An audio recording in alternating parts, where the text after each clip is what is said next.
Estávamos no sofista, não era? Sim, tínhamos acabado de falar do valor central da tese, o que é de Alemão não é e o que não é de Alemão não é. Pois. Como é que se consegue dedicar tantos anos, décadas, sistematicamente e com um estudo minucioso e, digamos, uma dedicação? Como é que se aguenta esse peso? Muito obrigado pela sua pergunta. Nunca ninguém me fez. Nem eu sequer me tinha feito algo disto. Quando eu comecei a estudar filosofia, o que aconteceu muito cedo, desde muito cedo, percebi imediatamente aquilo que qualquer filósofo percebe. É que não sabe. E, portanto, mexe-se, move-se, caminha, para saber alguma coisa. E esse caminho só pode ser feito através daqueles que sabem mais que nós. E não só aqueles que lemos nos livros, mas aqueles que conhecemos, que encontramos, e, sobretudo, aqueles de quem se vai à procura. Em 1985, tendo eu mostrado à professora Rocha Pereira, que era a minha orientadora de doutoramento, o estado da minha tese, a professora Rocha Pereira disse que eu teria de continuar o meu trabalho e que teria de sair de Portugal e ler a bibliografia platónica, que não está à nossa disposição. Imediatamente ela colocou a biblioteca do Departamento de Clássicas da Universidade de Coimbra à minha disposição, o que é uma imensa generosidade, um grande favor, mas é um trabalho para a vida. E quando animei depois, eu lhe mostrei as 400 páginas, ou ela teve tempo de ler as 400 páginas que a minha tese tinha na altura, ela disse-me: pois bem, Dr. Trindade Santos, o senhor terá de ir para fora, completar os seus estudos.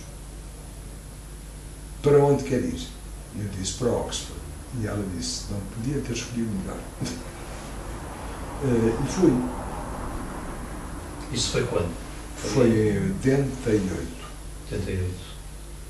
E durante os meses que estive lá, não me aconteceu outra coisa do que encontrar pessoas que sabiam mais que eu.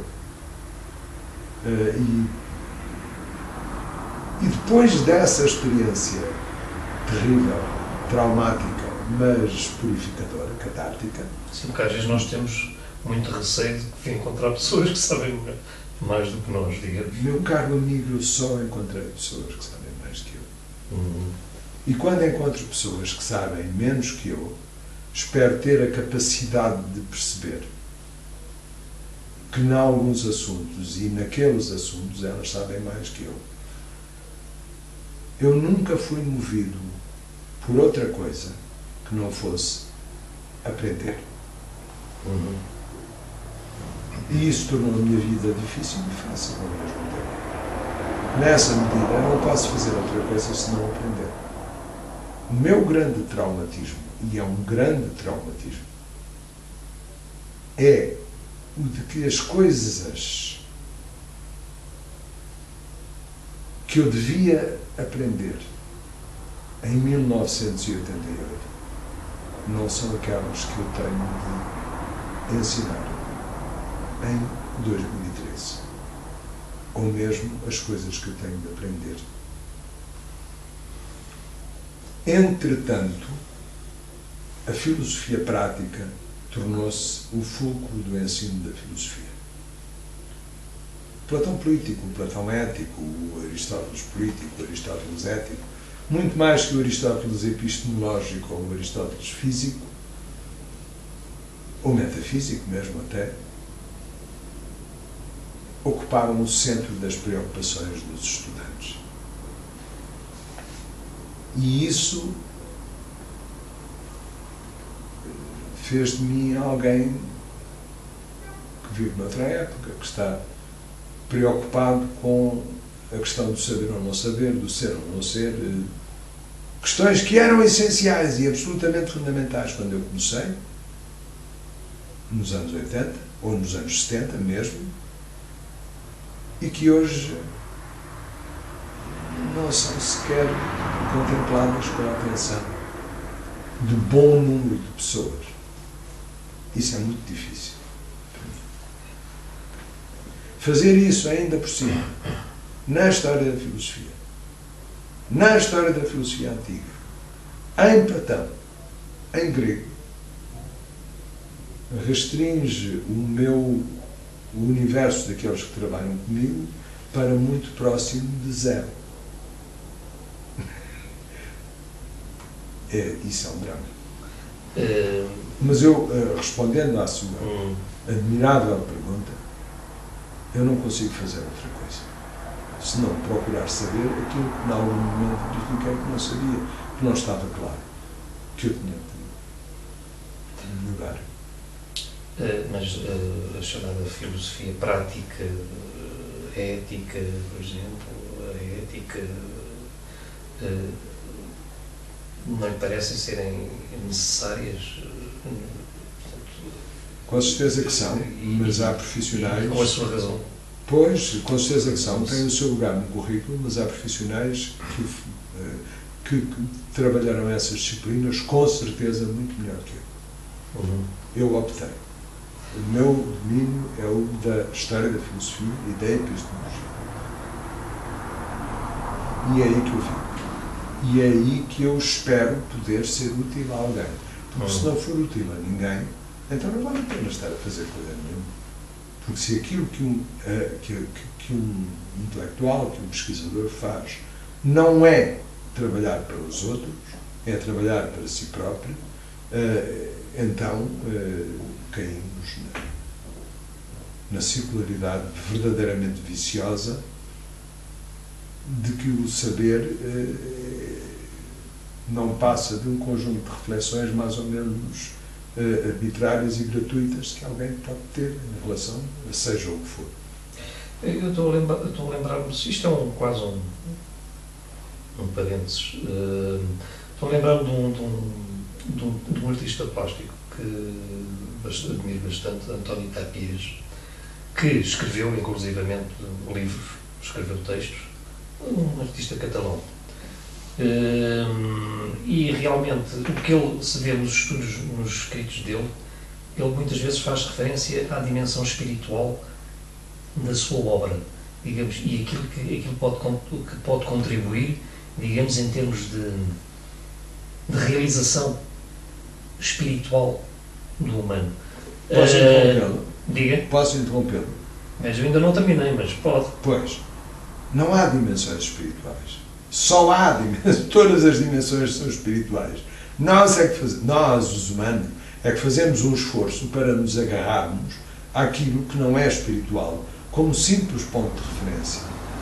Tudo é espiritual. O mundo é o mundo do espírito. Se o mundo não for o mundo do espírito, então, pois. De que é que eu estou a falar? Pois, mas curiosamente a prática desse artista define-se muito por uma realização material. Digamos, ele usa muitas matérias. Mas não há. Eu não creio que haja uma contradição, uma oposição entre espírito e matéria. Exatamente. Mas era o que eu queria chegar. Aristóteles disse no De Anima: todo o corpo, ou toda a alma é alma de um dado corpo. Pois. Toda a forma é forma de uma dada matéria. Não há matéria sem forma, nem forma sem matéria. E a partir disto, o destino do Ocidente ficou selado. Só que algumas pessoas Muitas pessoas, demasiadas pessoas, tentam ignorar isto e tentam falar de um espírito sem a matéria e de uma matéria sem o espírito. Eu falo cada vez menos de matéria, mas não posso deixar de ser material, porque no dia em que eu deixar de ser material, deixo de falar. Ainda vou eu. Ainda retomando essa questão, é porque há uma tendência, pode-se, digamos, comentar a sua investigação. Suponho eu, não é? Há uma perspectiva que penso que é possível de ter em conta e de se considerar relativamente à sua pesquisa, que essa mesma pesquisa pode incorrerá de alguma maneira na chamada filosofia pura, um pensamento que até refala nisso, que até chega no outro dia falou nisso. É por oposição à filosofia prática. Contraposição. Pronto. E a posição a tomar a partir daqui é que, se é assim, não tem utilidade, não serve, ou não tem, se é. Pois, mas percebe o que eu queria dizer quando falei daquele artista plástico? É que ele faz coisas matérias, mas fala de uma dimensão espiritual. Digamos, mas só por isso, a obra dele é uma obra espiritual. Só que é uma obra sobre matéria, porque ele tem corpo, e o mundo em que nós vivemos é um mundo corpóreo. Pois. E não há qualquer problema com isso. Exatamente. Mas podemos criá-lo, podemos inventá-lo, podemos fazer de conta que não, que somos espíritos castigados a viver dentro de um corpo. Se quiserem fazer isso, façam. Eu não faço. Então, a dado passo de um texto seu, escreve: para que serve um conhecimento que se capta a si próprio? Isto referindo-se à antepredicatividade, à autorreferencialidade, etc, etc, etc. Então a questão é esta, digamos assim, como é que vê a utilidade e digamos assim, o pensamento que desenvolve nos seus estudos em termos de servir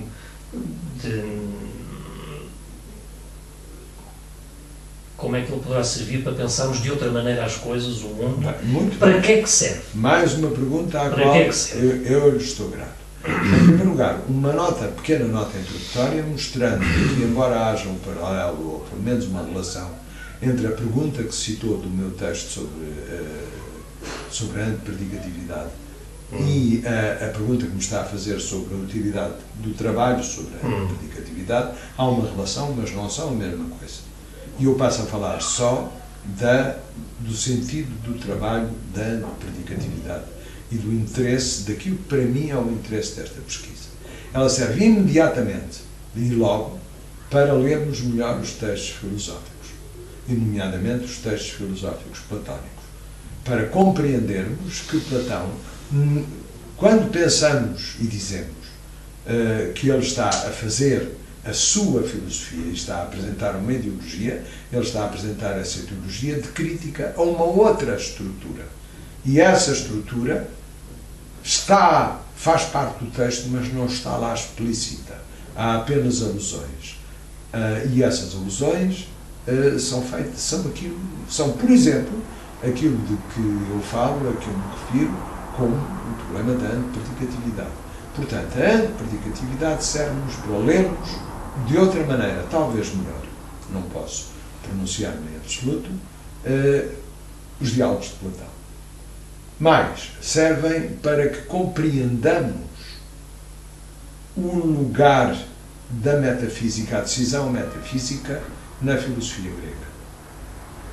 Heidegger diz: quando a verdade, não diz exatamente por esta ordem, mas é o que está a dizer, creio eu, sob pena de estar enganado. Quando aceitamos que a verdade é uma propriedade das proposições, deixamos de fazer filosofia para passar a fazer metafísica. Ou seja, deixamos de falar do ser para passar a falar do ente. O objetivo do meu trabalho sobre a predicatividade é mostrar que a questão sobre o ente só tem sentido dentro, no horizonte, para usar uma metáfora heideggeriana, no horizonte da questão sobre o ser. Ou da questão do ser. E da questão da relação entre o ser e o não ser. Portanto, serve para mostrar as origens da metafísica no Ocidente, para talvez compreender, ter uma visão. Uma fulguração sobre essa a questão da origem da metafísica. Serve-nos, portanto, para perceber que a metafísica corresponde a uma decisão e que a metafísica dogmática, toda a metafísica dogmática, do meu ponto de vista, partindo de Parménides, B6, ou seja, fragmento 6 de versos 1, 2a, toda a metafísica dogmática corresponde a uma decisão. E essa decisão é o ser é e o não ser não é. Portanto, é necessário retolegen theon temenai. É preciso dizer, é preciso que o dizer, pensar e ser, que é, seja. A tradução é correta, a citação em grego não foi. Se compreendermos predicativamente esta lição, esta afirmação, estaremos a fazer metafísica dogmática. E estamos a fazer metafísica dogmática quando dizemos porque que é, pode ser, enquanto que não é, é nada. Pois, ainda na linha do... Portanto, concluindo, outra coisa para que serve esta lição é para compreender que a metafísica dogmática corresponde a uma decisão e a uma decisão tomada no curso da reflexão e não é o único caminho, é um dos caminhos possíveis. E um outro dos caminhos possíveis é fazer uma metafísica hipotética, a partir de hipóteses. Portanto, este trabalho serve para reposicionar toda a nossa leitura dogmática da história da filosofia grega e da tradição. Ainda na linha da Heidegger e da crítica da metafísica ocidental, no respeito ao esquecimento do sentido do ser, a Heidegger chega a falar de o ser, o ente é no ser, o ente é pelo ser. Penso que aqui há uma questão, há um ponto interessante, porque até que ponto é que não se poderá considerar, neste contexto, a questão do movimento, e é porque Heidegger, como sabe, com certeza, refere naquele texto sobre Aristóteles como se termina o que é e como se termina a physis, que a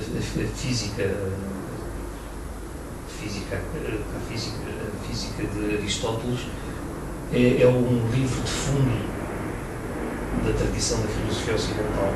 Com certeza. Ele considera-o determinante. Subscrevo absolutamente. Até tanto quanto me é possível, marcando a diferença de estatuto entre um filósofo como Heidegger e um leitor de filosofia. Pronto, mas onde eu queria chegar é em que medida é que poderemos considerar movimento também nessa sua perspectiva da antepredicatividade. Não podemos. Não podemos? Não há? Não há movimento na antepredicatividade. Não está bom. Não tem utilidade. Se queremos compreender, há todo um cabedal de argumentos de senão que vão nesse sentido. Se queremos compreender o ser, o que é, temos que reconhecer que o movimento é incompreensível. Mas considera que o movimento é incompreensível? Nos termos do argumento de Parménides, é. Mas esse argumento funciona num contexto antepredicativo. E num contexto antepredicativo não se pode falar de movimento. movimento implica aceitar, assumir que qualquer coisa deixa de ser e passa a ser outra coisa. É exatamente aquilo que já foi. Então o predicativo, Parménides, penso que quer dizer que o predicativo remete para o risco da consideração do que já foi. não obriga necessariamente, o predicativo obriga-nos a falar de coisas, a dizer que o conhecimento é o conhecimento de coisas. Quando eu digo que a expressão conhecer conhecer que é autorreferencial, quer dizer que o conhecimento se refere a si próprio. Não se pode compreender o conhecimento se esse conhecimento não for conhecimento que é. Um conhecimento que não é um não conhecimento. Um conhecimento de quê? Não há de quê. Não há conhecimento do que é. É conhecimento que é. Compreende? Isso é que, para mim, denota perfeitamente o contexto antipredicativo. E considerar o antipredicativo, considerar o movimento no antipredicativo de modo diferente do predicativo. Não pode. Não vou dizer que não é possível, vou dizer que não sou capaz. Mas admito que o movimento, aliás, precisamente quando eu referi a física do Aristóteles e a nota do Heidegger, o movimento é fundamental na física, no estudo dos animais, e por aí fora, no estudo dos animais, da vida, etc. Sem dúvida. Essa é a grande tese de Aristóteles. Mas a tese de Aristóteles é uma crítica à tese. Os capítulos 2 e 3 do livro Alfa da Física de Aristóteles são exclusivamente contra Parménides e Melisso, defendendo que as premissas estão erradas e as conclusões são absurdas. No entanto, fala de mesmidade. Mesmidade... Quem? Eu? Falso, senhor. Fala de mesmidade. E repare, parece uma noção muito interessante. É dizer, que são o mesmo e não a mesma coisa. Como os ingleses dizem, the same thing. It's not the same thing at all. Não tem nada a ver com coisa nenhuma. É o mesmo. A mesma entidade. O ser, o pensar, o conhecer, são a mesma entidade. Não há um pensamento independente do ser. Não há um ser independente do pensamento. Não são duas realidades. Não são duas dimensões. São a mesma. Togar autónomo é neste intecai einai. Pensar, o mesmo é pensar e ser. Exatamente. Para fragmento 3. Pô, exato. Mas continua a fazer-me confusão. Como é que... porque o movimento, vamos lá ver, a antipredicatividade em Parménides, parece-me a mim, é de considerar a partir dessa perspectiva. Mas o que geralmente acontece quando se critica negativamente Parménides é precisamente a imobilidade. Como é que vê que essa imobilidade é a imobilidade antipredicativo? Com certeza, assumindo que a imobilidade é a imobilidade de qualquer coisa. O que Parménides está a dizer não é isso. Ele está a dizer que eu só posso conhecer o imóvel. E imóvel não é uma propriedade do que é, ou do que é cognoscível, mas se não for imóvel, não é, e não é cognoscível. É só isso. E isso é que é a antipredicatividade. É um pressuposto, não é um predicado. Pois. Predicado implica um registro predicativo. Algo acerca de algo. Algo é sobre algo. Não, não é. Não estará a estabelecer uma diferença em relação a outro critério de imobilidade? A imobilidade... Quer que eu diga a imobilidade estática da contemplação divina? Não. Bom, pronto. Não preciso dizer. Mas, evidentemente, que essa é uma imobilidade. Mas é outra. Supõe, mas É outra. É outra. Pois. Leia Plutino e livre-se de pensar que o que lá está são loucuras místicas. São loucuras, Sim. são místicas, mas não são loucuras místicas. É um pensamento poderosíssimo, com uma lógica não aristotélica. Se lê aristotelicamente Plutino, não entende nada. Tem que ler plutinianamente Plutino. E a diferença clássica é aquela de que falámos, de que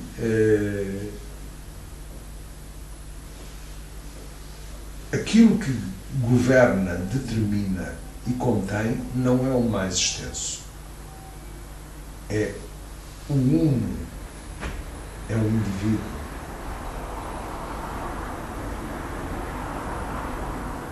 Portanto, não é o lugar onde se encontram todas as coisas. Não é a entidade com maior extensão. Pelo contrário, é a maior intenção com essa. É um outro mundo. É a vingança de Platão sobre Aristóteles e uma vingança não platónica. Mas não é o platónico. Eu penso que Ficamos? ficamos. Muito obrigado. Não sei se fica, mas depois vemos se fica. Vamos ver. Este